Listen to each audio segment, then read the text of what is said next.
Olha, sabes o que é que ia mesmo bem agora? Um café. Um café e uma boa esplanada. Mas antes disso, antes de eu ir para esse lugar, deixa-me apresentar-te primeiro uma ideia fantástica que junta café e Bíblia. Sim, ok, eu sei que já estou a dar spoilers, mas com certeza tu também já viste o título do episódio e por isso deixa-me apresentar-te o projeto Café e Palavra. O que mais me chama a atenção neste projeto é que existe uma série dedicada apenas a estudar textos bíblicos que, na maioria das vezes, são usados fora de contexto. E vou falar com ninguém menos que a fundadora desta ideia que tem atraído muitas pessoas na padaria portuguesa em Lisboa. Yoceline Monsalve é o seu nome, é chilena, designer e missionária na Jocum Lisboa. E eu sou Ana Margarida e começa agora mais um Entre Linhas.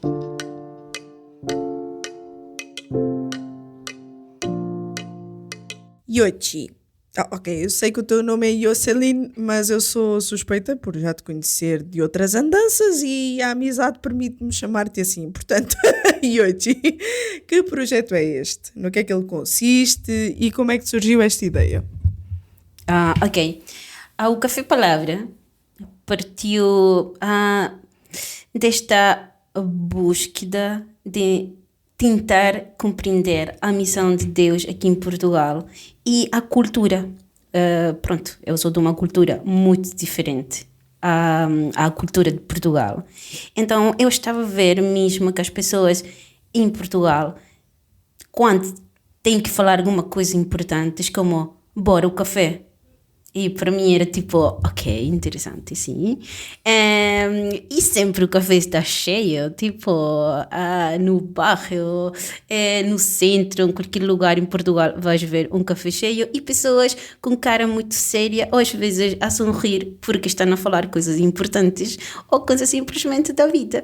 E isso foi para mim muito interessante, então partiu com a ideia de eu criar um café em Jocum, Lisboa, mas claramente era nada a ver e Deus tipo, estás a pensar o quê? Então pronto, estou de uma conversa com uma amiga, com a Renate Teodoro, que estamos mesmo a trabalhar logo quando está a sair isto do Covid e só as pessoas que estão fora de casa.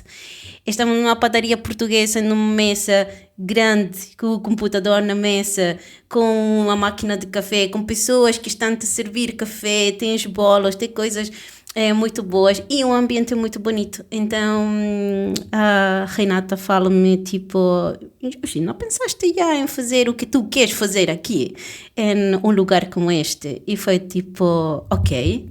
E partimos 3 pessoas, agora a mesa sempre está cheia, se vocês têm visto essa mesa grande que toda padaria portuguesa tem, ela sempre está cheia e é uma bênção. Mesmo isto, mas parte da ideia de compreender a missão de Deus é o meu lugar nisso e compreender a cultura onde eu estou.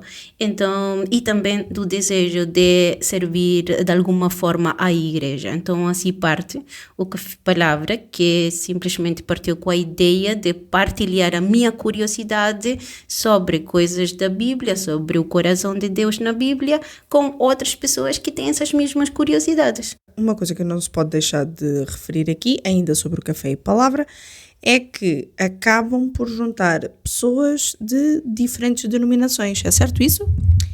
É certíssimo. É o mais fantástico do Café Palavra, é isso que é este servir a igreja, converteu-se em sentar-nos numa mesa, todos juntos, e todos respeitarmos uns aos outros, porque a palavra é a que tem a resposta certa sempre. Às vezes temos falado assuntos que são um bocadinho difíceis de falar, doutrina e outra doutrina, tá bem? Mas nunca tivemos um problema e isso é o mais bonito que acontece no Café Palavra, de ter um presbiteriano, um batista, um pentecostal e todos mesmo ser uma só igreja, a igreja de Cristo, e isso eu acho que é o coração mesmo do Café Palavra e estamos a fazer isto sobretudo em um local público e estamos a cumprir também este desejo do coração de Deus de fazer leitura pública da sua palavra. Muito bem, e deixa-me já dar-te os parabéns porque tu conseguires juntar pessoas com doutrinas diferentes e com liturgias diferentes. Eu acho que tu já estás a preparar a malta também para quando for para o céu, porque a gente não vai estar em secções e então tu já estás a preparar toda a gente para estar junta. Agora, eu não posso também deixar de reparar no seguinte: se tu juntas muita gente com diferentes liturgias, diferentes formas de encarar a doutrina, isso se calhar não vai dar aso a que haja aquela tentação de usar textos fora de contexto, porque eu soube que isso, inclusive, é uma das marcas do Café e Palavra, que é essa série que tu criaste de textos fora de contexto. Então deixa-me perguntar-te, como é que tu chegaste à conclusão de que esta série era importante de seguir e que esta é a forma que também poderias ensinar melhor as pessoas no que diz respeito ao estudo das escrituras? Esta série é parte de uma das conversas que estamos a ter com os participantes, sobretudo, pronto, eu mando mensagem, tipo, dentro do mês, porque o Café Palavra só acontece uma vez por mês, então pronto, as outras semanas eu escrevo para eles se tem alguma pergunta e coisas assim. Então, uma das nossas participantes, ela manda tipo 3 versículos que o seu pai usava para discipliná-la. E és mesmo para isso. Então ela estava bem curiosa porque ela não estava a perceber muito bem se estava correta a forma em que se estava a aplicar. E gostei muito disso, da sua valentia, sobretudo. E pronto, eu disse, ok, não quero ter problema com o pai, mas vamos ver o que a palavra diz. E começamos a estudar os 3 textos e a desconstruir uma ideia errada do texto, observando o texto, interpretando logo da observação e desde ali saber aplicar o texto. E a aplicação estava a ser muito errada, simplesmente porque não tinha uma observação antes, não tinha interpretação correta e tudo isso. E desde aqui, acho que parte porque as pessoas começaram a todas ter bom interesse nisso, os outros participantes a trazer mais versículos, e aí eu percebi que era realmente uma série que era importante, não só para eles, sino que primeiro para mim, ou seja, eu desconstruí imensa coisa na minha cabeça, tirei muitas mentiras que simplesmente por preguiça eu nunca tinha me sentado frente à palavra a observar bem o que eu estava a ler, o que eu estava a acreditar como uma verdade. Então, acho que a importância disso mesmo é estamos a aplicar bem a palavra nas nossas vidas simplesmente porque estamos a escutar ou porque estamos a estudar mesmo bem e estamos a interpretar bem o que está ali no texto. E acho que isso é muito saudável mesmo. Sem dúvida alguma. E daquilo que eu já ouvi, assim, de uns burburinhos por aí, um dos exemplos, inclusive, de um texto fora de contexto que tu trouxeste foi de João 10, quando há aquele versículo que diz que o ladrão veio para matar, roubar e destruir, que, vamos dizer assim, no modo geral, as pessoas vão sempre atribuir isso ao coisa ruim, ao diabo. Agora eu pergunto-te, é realmente isso que quer dizer? Será que tu nos podias aqui dar uma ajudinha, explicar um pouquinho melhor a que é que esse versículo se refere, ou a quem esse versículo se refere, o que é que Jesus queria dizer sobre isso, para que de certa forma as pessoas entendam também o quão importante é fazer a observação, a interpretação e também a aplicação da palavra. Esse é um dos textos que mesmo para mim foi uma desconstrução. Tá bem? Porque eu usava mesmo esse texto fora de contexto. Eu costumo dar aulas em a escola de treinamento e discipulado de Jocum aqui em Lisboa. E eu imensas vezes usei este versículo para falar sobre a voz de Deus, como escutar a voz de Deus. E por quê? Porque eu aprendi de outras pessoas isto, eu nunca sentei-me, tipo, ok, eu vou olhar muito bem este texto para saber o que eu estou a falar. Era simplesmente tirar este, que calça, tipo, muito bem com o que eu estou a pensar. Mas quando fomos a estudar este texto, para mim foi um tipo, Deus tem misericórdia dos meus estudantes. E foi mesmo tipo, Deus me perdoa, porque eu nunca tomei o tempo para fazer isto. E quando comecei a perceber que eu usei muito mal este texto, foi mesmo na desconstrução na minha cabeça. E muito mais forte ainda, porque o texto fala sobre que o ladrão, pronto, que existem os salteadores, o ladrão, as ovelhas, o pastor, certo? O mercenário. E diz que o ladrão vem para matar, roubar e destruir. Ok? Então todos dizemos assim como, esse é o diabo, e não sei o quê, e esse é o ladrão, e pronto, que não está errado, se é o ladrão mesmo, diabo, ladrão, está a roubar coisas de Jesus também, e também ele claramente, a sua intenção é matar, roubar e destruir as coisas de Deus, mas neste texto de João, não está a falar mesmo assim, ok? Por quê? Isto está em João 10 também. Mas se vamos para o 9, vamos ver que esta é uma continuação de uma conversa, ok? Ou seja, o capítulo 10 não está soltinho por ali a dar voltas em o Evangelho de João, senão que o capítulo 10 tem a ver com o que está no 9 e logo o 10 tem a ver com o que está no 11, ok? O que conhecemos como contexto literário. Então, no 9, nós vamos ver que a conversa está a ser com 2 fariseus, ok? Então, o capítulo 9, versículo 40 diz, aqueles 2 fariseus que estavam com ele, ouvindo isso, disseram-lhe, também nós somos cegos, diz-lhes Jesus. Pronto, aqui está esta parte na cena onde Jesus cura um cego de nascença, ok? Mas no fim do capítulo 9, nós vemos que com quem está a falar Jesus? É com os fariseus, ok? E logo, Jesus começa a falar isto do bom pastor, ok? Então isso já dá-nos tipo, ok, aqui não há nenhum diabo no texto. Tipo, onde está o diabo aqui? Não, há fariseus, há pessoas que tinham uma liderança X neste tempo, ok? Então, pronto, mas o mais interessante é que em toda esta cena bonita do bom pastor, que ele diz, eu sou o bom pastor, se vamos a Ezequiel 34, isto já desconstrui toda a nossa cabeça. Porque em Ezequiel 34 já está a falar, o Senhor está a falar sobre também pastores e as suas ovelhas. E se vocês leem o capítulo 34 de Ezequiel, se não choram, eu não sei o que está a acontecer com vocês, está bem? Corações de pedra, cuidado com isso.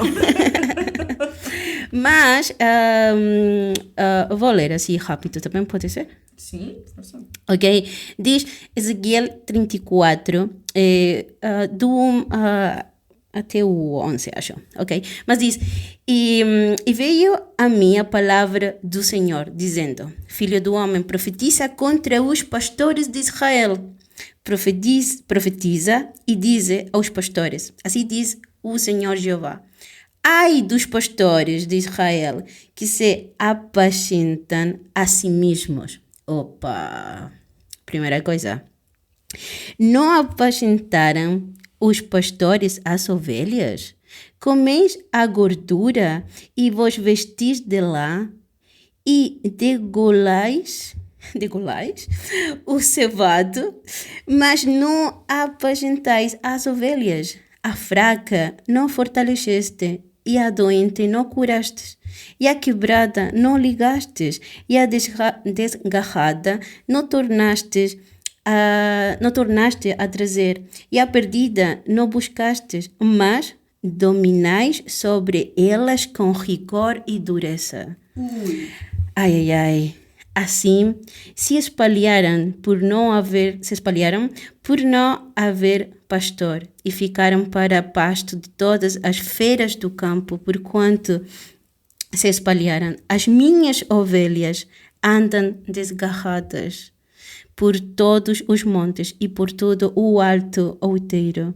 Sim, as minhas ovelhas andam espalhadas por toda a face da terra, sem haver quem as procure, nem quem as busque. Portanto, ó pastores, ouvi a palavra do Senhor. Vivo eu, diz o Senhor Jeová, visto que as minhas ovelhas foram entregues à rapina e vieram a servir de pasto a todas as feras do campo por falta de pastor.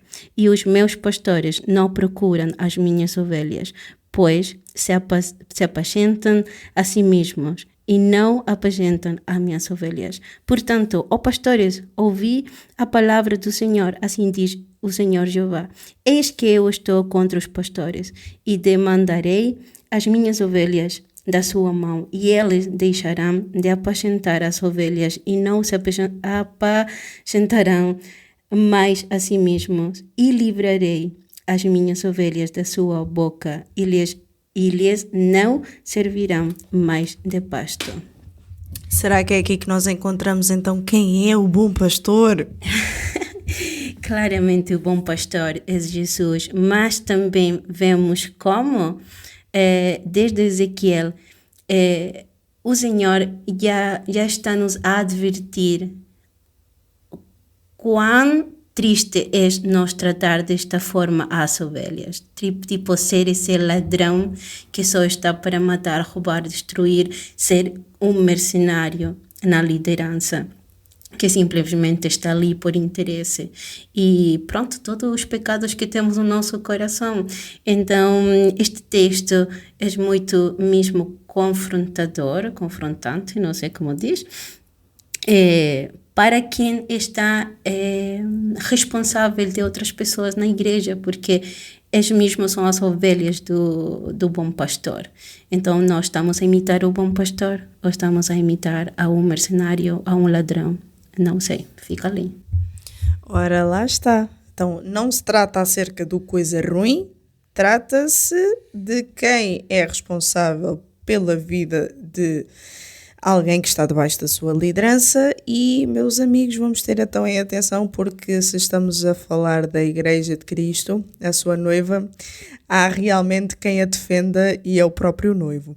Agora, Yochi, para terminar, o que é que tu queres ser o mais importante, aquilo que não pode mesmo faltar para o estudo bíblico? Isto para nós não cairmos no erro, lá está, de usar textos fora de contexto, que muitas das vezes até usamos como pretexto para fazer a nossa vontade e usarmos isso a nosso favor, quando na verdade não está nem a nosso favor, nem é da vontade de Deus. O que é que tu achas que é mesmo o mais importante a levar em conta no estudo bíblico? Ok, o mais importante no estudo bíblico, eu acho que é mesmo perceber que quando estamos a ler a Bíblia, trata-se de um livro ou uma carta. Então, nós não deveríamos de ler pedacinhos daqui e por lá, ok? Isso eu acho que o mais importante é mesmo isso. É perceber que este versículo X pertence a um parágrafo, esse parágrafo pertence a uma oração enorme, e essa oração, ou muitos parágrafos, estão contenidos em um livro ou numa carta. Então, acho que o mais importante é perceber o que está antes, o que está depois do que eu estou a ler, para perceber. Isso eu acho que é o primeiro que sempre temos que ter em conta. O outro é que sempre temos evidências internas na Bíblia, ou seja, como agora estamos a ler João, mas logo fomos para Ezequiel. Então, Jesus não estava a falar uma coisa nova em João, ele estava a trazer uma coisa que muitos deles, sobretudo os eruditos que estavam a escutar ali, o que está a relatar João, eles já sabiam ou conheciam do livro de Ezequiel. Então não era uma coisa nova para eles, percebes? E Jesus gosta imenso disso, porque eles são muito estratega nessas coisas, ok? Também como Paulo fazia, vamos ver que Paulo, muitas das suas cartas, usa poemas gregos, coisas para perceber a cultura, chegar ao coração das pessoas, para elas compreender o que ele está a tentar falar. E isto também gosto muito porque não é com a intenção de condenar as pessoas, é tirar elas da condenação, ou seja, abrir os olhos das pessoas para compreender a verdade de Deus. Então, acho que isso é muito importante, saber que existe uma história de Gênesis a Apocalipse. Então, quando eu estou a ler João, há muito a ver tem Ezequiel, porque não são histórias separadas, é a história de redenção de Deus, desde o Gênesis até o Apocalipse, sempre mostrando-nos o seu plano da redenção, o seu plano de salvação em Jesus, e olhar a palavra. Nós temos esse privilégio agora de olhar a palavra e saber que existe um Salvador que esteve aqui na terra conosco. Se calhar as pessoas do Antigo Testamento eram uma esperança no seu coração, mas ele não tinha na história completa como nós.